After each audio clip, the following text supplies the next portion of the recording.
Bagaimana sikap kita ketika setelah sholat diajak salaman? Ya, jangan ditolak, jadi fitnah ya. Jangan ditolak, jadi fitnah. Ya, salaman saja. Asal bukan kita yang ngajak.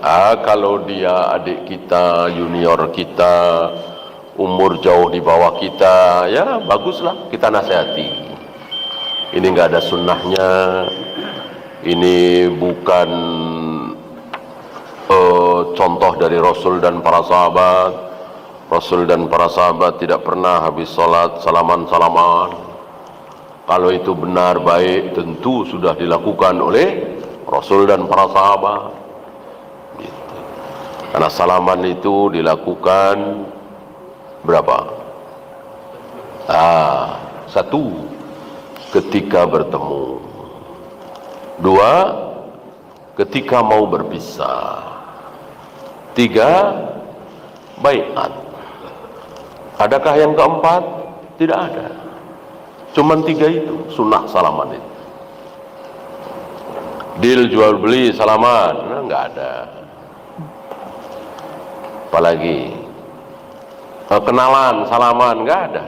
Ya, kan udah ketemu dari tadi udah salaman, tapi ngobrol belum tahu namanya, ya. Lalu nyebutkan nama, kenalan, salaman. Bid'ah ini. Kan udah salaman tadi udah ketemu, kecuali belum, ya kan? Sekalian ketemu, sekalian salaman, sekalian nyebut nama, boleh, sunnah.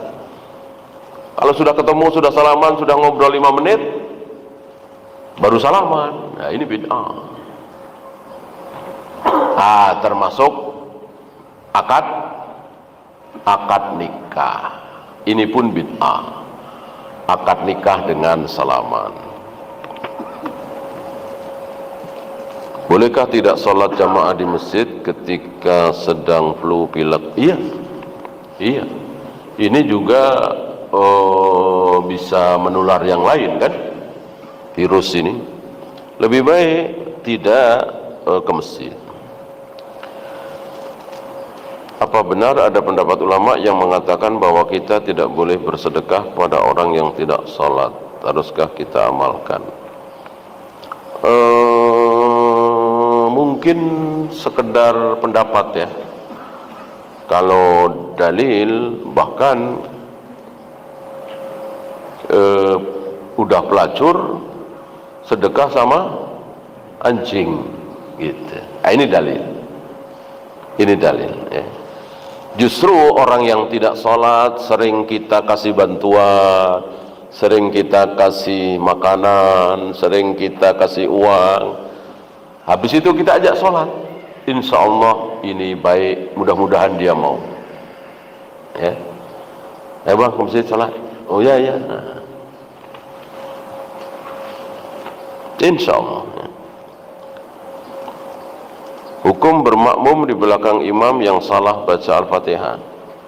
Kesalahan imam bukan tanggung jawab makmum. Makmum nggak dimintai pertanggungan jawab apapun. Bahkan berkurang nilai sholatnya juga enggak. Bahkan imamnya nggak sah sekalipun. Imamnya nggak sah. Makmumnya sah apa dia? Sah. Mana dalil? Umar ketika ngimamin sholat lupa mandi junub. Jelas nggak sah kan? Selesai sholat ingat belum mandi junub, lalu sholat lagi. Makmum dibiarkan karena makmum sah. Imam tidak sah, makmum sah. Hari ini ada syubhat ya.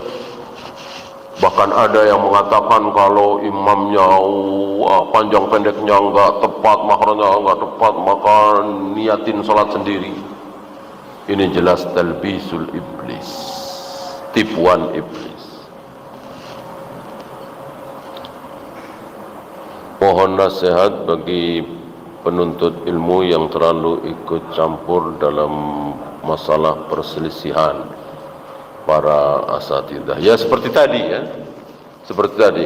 Kalau masalah masalah hujah, ya kita orang awam bebas merdeka, ya.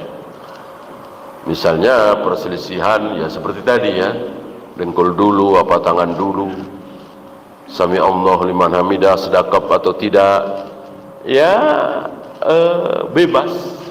Cuman harus melihat hujah masing-masing, ya.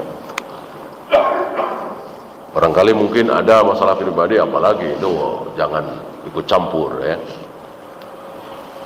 Kan pernah ada masalah antara Syekh Ali Hasan dengan Syekh Salim bin Eid Al-Hilali, kabarnya sampai ke mahkamah. Ya kita sebagai orang awam, ya urusan beliau berdua bertiga, ya. Nggak usah ikut campur masalah pribadi, kan, sampai ke mahkamah. Apakah ta'aruf sebelum nikah bagian dari Islam? Enggak ada. Ta'aruf enggak ada. Enggak ada. Yang ada adalah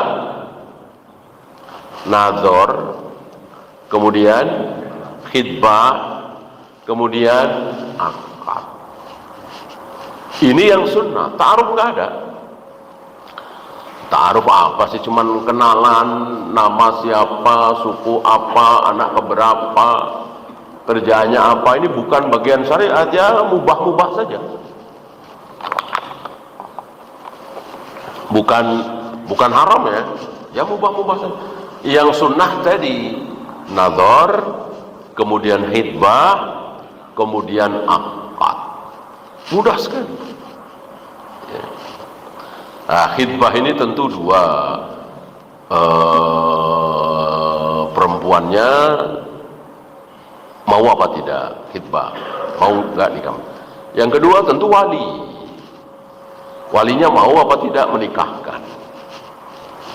Kalau tidak mau, ya jangan dipaksakan.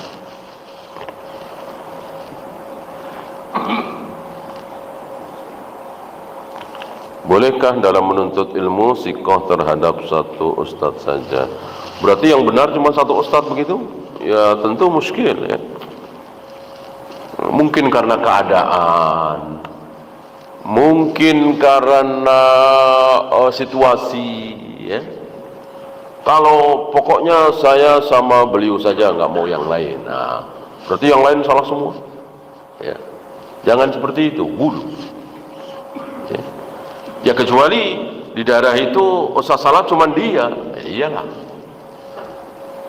Untuk di Indonesia ini, di Jakarta ini kan banyak, ya. Jangan cuma satu. Bolehkah kita pergi ibadah haji umroh lebih dari satu kali? Boleh. Yang tidak boleh sekali ke Mekah, taruhlah seminggu di Mekah, umrohnya berkali-kali, yaitu bid'ah. Karena Rasul dan para sahabat 10 hari di Mekah, 19 hari di Mekah, kan 2 kali beliau ke Mekah, kan. Umrahnya cuma sekali. Umrahnya cuma sekali. Ya, banyak kaum kita umrah kan 3 jam 4 jam selesai. Cuma tawaf, sa'i, cukur, tawaf, sa'i, cukur. Anak muda mungkin 2 jam. Ya. Lalu hari Senin umrah, hari Selasa umrah, hari Rabu umrah. Ini bid'ah. Tidak syak lagi.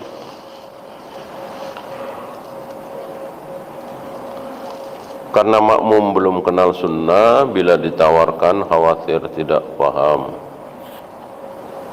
Apakah imam boleh bersedekah menjadi imam lagi kepada orang yang baru datang untuk sholat? Iya, ini yang ditawarkan oleh Nabi, kan? Berarti memang ditawarkan. Gitu. Sebab kalau tidak ada yang bersedekah, artinya jamaah kedua, jamaah ketiga tanpa diimami oleh orang yang ikut jamaah pertama, menjadi bid'ah. Karena memang tidak ada contoh di zaman Rasul dan para sahabat. Harus ya ada yang bersedekah. Sedekah itu maksudnya diberikan oleh orang yang punya kepada orang yang tidak punya. Yang punya yang mana? Yang ikut jamaah pertama tadi. Yang nggak punya yang baru datang itu. apa 5 orang, apa 6 orang. Maka istilahnya sedekah. Ya. Habis? Kalau habis kita akhiri. Ya. Kalau pas hari Jumat kita safar itu untuk apa menjamak dengan ada Jumatan menjamak dengan sholat asar boleh nggak sih? Khilaf banyak ulama apakah Jumat boleh dijamak dengan asar. Ini pertanyaan antum pas safar ya. Nah kalau safar insya Allah nggak ada masalah. Antum niatin aja salat duhur. Nah kalau salat duhur dengan asar kan nggak ada khilaf. Ijma para ulama berdasarkan dalil bahwa duhur bisa dijamak dengan asar. Antum niatin aja salat duhur. Walaupun imam salat Jumat. Ketika safar salat duhur berapa rakaat? 2 kan? Nah, antum niatin salat duhur, habis itu langsung qomat, habis itu langsung salat asar 2 rakaat. Kalau safar. Yang jadi masalah kalau tidak safar. Ya. Wallahu a'lam. Habis kita akhiri. Subhanakallahumma bihamdika asyhadu an la ilaha illa anta astaghfiruka wa atubu ilaik. Assalamualaikum warahmatullahi wabarakatuh.